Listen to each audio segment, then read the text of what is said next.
Digo, porém, que enquanto o herdeiro é menor de idade, em nada difere de um escravo, embora seja o dono de tudo.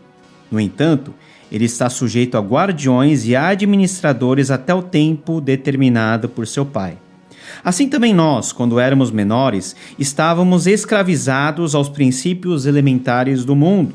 Mas quando chegou a plenitude do tempo, Deus enviou seu Filho, nascido de mulher, nascido debaixo da lei, a fim de redimir os que estavam sob a lei, para que recebêssemos a adoção de filhos. Assim, você já não é mais escravo, mas filho, e por ser filho, Deus também o tornou herdeiro.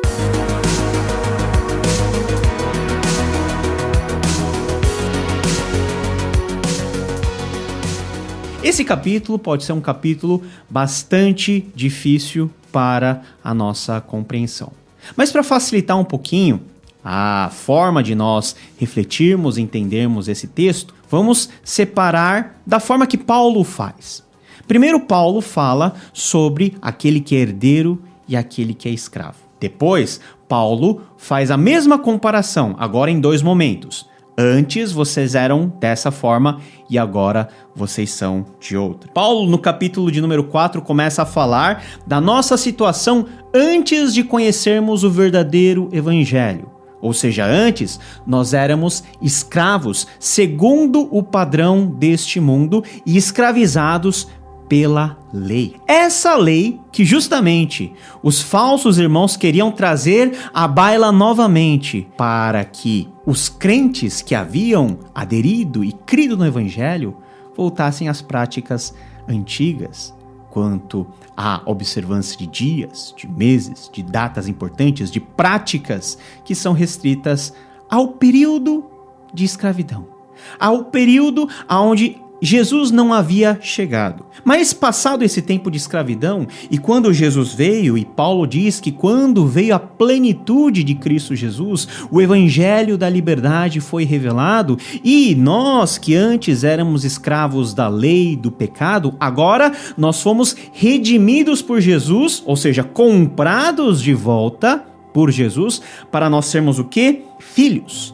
adotados como filhos, de forma que o Espírito Santo que agora passa a habitar em nossas vidas, nós que somos crentes, é o mesmo Espírito que testifica dentro do nosso coração essa filiação, de maneira que nós podemos chamar Deus de Pai, Abba, Pai. Abba é a forma aramaica, semítica, hebraica de se dirigir ao Pai. Nós podemos chamar Deus de Pai, porque esse é o status que a graça de Deus em Cristo Jesus nos confere no momento em que o Espírito Santo passa a habitar dentro de nós. E assim, o nosso status muda radicalmente. Nós deixamos de ser escravos e passamos a ser filhos, e por sermos filhos, nós passamos a ser herdeiros junto com Jesus, herdeiros de Deus. Esses dois momentos são então muito importantes, e Paulo, a partir do versículo 8, ele vai intensificando essa comparação. Ele vai dizendo, olha, antes, quando vocês não conheciam a Deus, vocês eram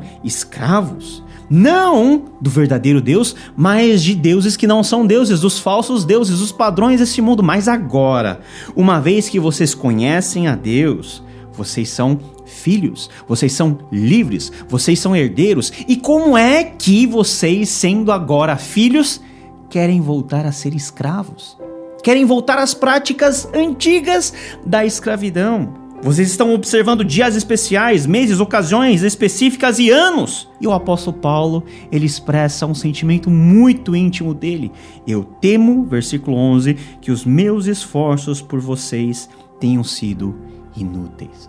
Paulo chama novamente a casa em ordem. Fala assim, pessoal, vamos lá, aprendam comigo. Eu, quando estive no meio de vocês, embora doente, eu preguei o verdadeiro evangelho e vocês aceitaram esse evangelho com tanta alegria, mas o que está acontecendo hoje? Vocês parecem que estão enfeitiçados por um evangelho que eu não preguei a vocês, um evangelho falso, um evangelho que quer escravizá-los novamente e tirar-lhes esse status de filhos, herdeiros, livres por meio de Jesus Cristo. E é por isso que Paulo, ele chega a falar no versículo 19 assim: meus filhos, novamente estou sofrendo dores de parto por sua causa, até que Cristo seja formado em vocês. Esse é o coração pastoral de Paulo. Esse é o coração que deve ser de todos aqueles que são chamados para cuidar do rebanho de Jesus Cristo. Gerar em suas ovelhas, gerar no povo de Deus Cristo. Novamente eu estou passando por essa dor de parto, porque uma vez lá atrás eu passei ao pregar o evangelho a vocês, mas agora que vocês parece que estão longe, dando ouvidos a outras coisas e a outras conversas, agora eu tenho que falar para vocês novamente desse evangelho. E para ilustrar bem, é que Paulo, a partir do versículo 21, elenca dois exemplos, duas alegorias do Antigo Testamento. Olha só, Paulo falando assim para os seus ouvintes gálatas: vocês não querem voltar para a lei, mas o que a própria lei diz? A lei não diz que Abraão teve 2 filhos, mas como eram esses 2 filhos? O primeiro filho é Ismael, filho de Agar, e Agar era o quê? Era escrava. Essa Agar, na verdade, simboliza uma primeira aliança, que não é a aliança da liberdade, mas é a aliança da escravidão, porque Agar simboliza o Monte Sinai. O Monte Sinai aqui é importante porque é o monte onde Deus deu a lei, ou seja, simboliza toda a lei, toda a prática da lei, que por si só é insuficiente para salvar o ser humano, mas é suficiente para condená-lo. Agar é esse exemplo de escravidão, e o filho de Agar, Ismael, por mais que ele tente ser o filho da herança, ele não poderia ser, porque o filho da herança deveria vir de quem? De Sara. Enquanto Agar simbolizava o Monte Sinai e a antiga Jerusalém, ou antigo judaísmo, a antiga forma dos judeus se relacionarem com Deus baseado na observância da lei, nas obras da lei, agora Sara, ela simboliza o novo status que nós temos em Cristo Jesus por meio do seu evangelho, simboliza a Jerusalém do alto, que é livre e que é a nossa mãe. Paulo conclui dizendo o seguinte: olha, vocês não foram chamados para serem filhos da escrava, mas vocês foram chamados para serem filhos da livre, ou seja, de Sara.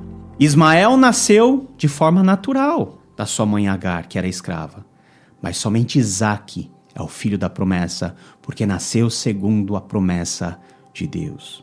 O que vocês querem escolher? Ó Gálatas, Paulo complementaria.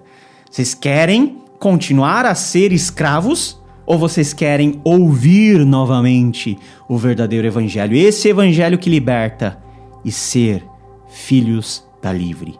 Ser filhos verdadeiros pela fé de Abraão. Não mais aprisionados pelo medo que a lei nos impõe, mas aqueles filhos que têm o Espírito Santo dentro de si, que testifica que Deus é o nosso Pai, e nós, uma vez remidos e lavados pelo sangue de Jesus Cristo, somos convidados a viver uma vida de liberdade.